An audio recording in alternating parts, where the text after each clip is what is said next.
Thank you, Mr. Secretary General, for the honor to address this body once more. And thanks to the distinguished climate leaders assembled here today who are ready to take action. President Abraham Lincoln was also thinking of bold action 150 years ago when he said, "The dogmas of the quiet past are inadequate to the stormy present. As our case is new, so we must think anew and act anew.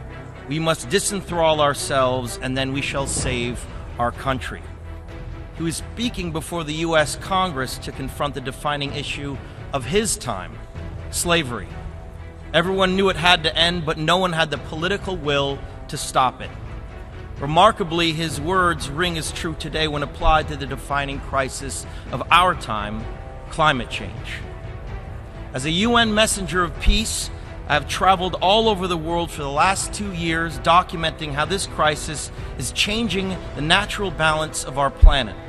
I have seen cities like Beijing choked by industrial pollution, ancient boreal forests in Canada that have been clear-cut, and rainforests in Indonesia that have been incinerated.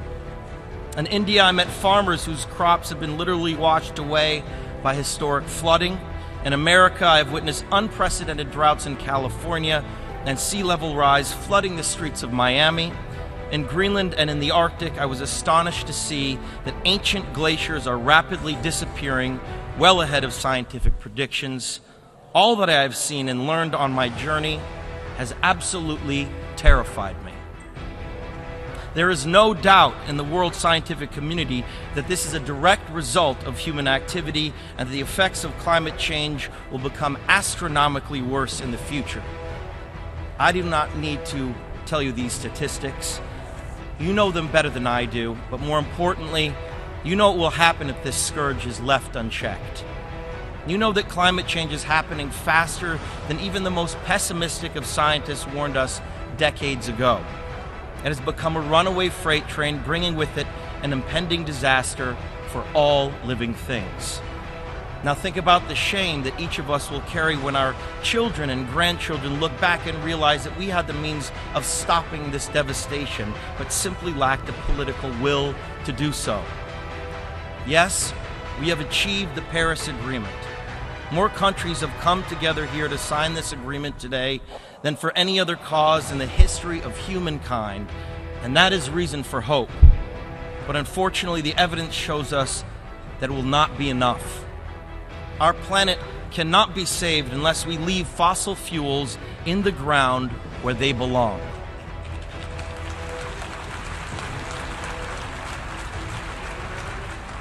An upheaval, a massive change is required right now, one that leads to a new collective consciousness, a new collective evolution of the human race, inspired and enabled by a sense of urgency from all of you.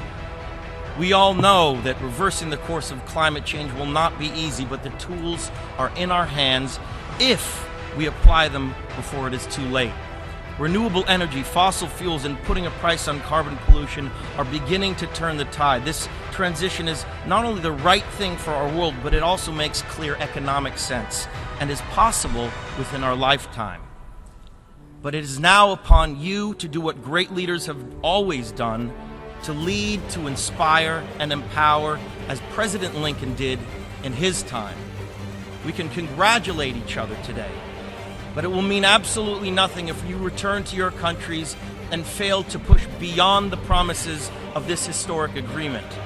Now is the time for bold, unprecedented action. My friends, look at the delegates around you. It is time to ask each other, which side of history will you be on? As a citizen of our planet who has witnessed so much on this journey, I thank you all for everything you have done to lay the foundation of a solution to this crisis. But after 21 years of debates and conferences, it is time to declare no more talk, no more excuses, no more 10-year studies, no more allowing the fossil fuel companies to manipulate and dictate the science and policies that affect our future. This is the body that can do what is needed. All of you sitting in this very hall, the world is now watching. You will either be lauded by future generations or vilified by them. Lincoln's words still resonate to all of us here today. We will be remembered in spite of ourselves. The fiery trial through which we pass will light us down in honor or dishonor to the last generation. We shall nobly save or meanly lose the last best hope of earth. That is our charge now.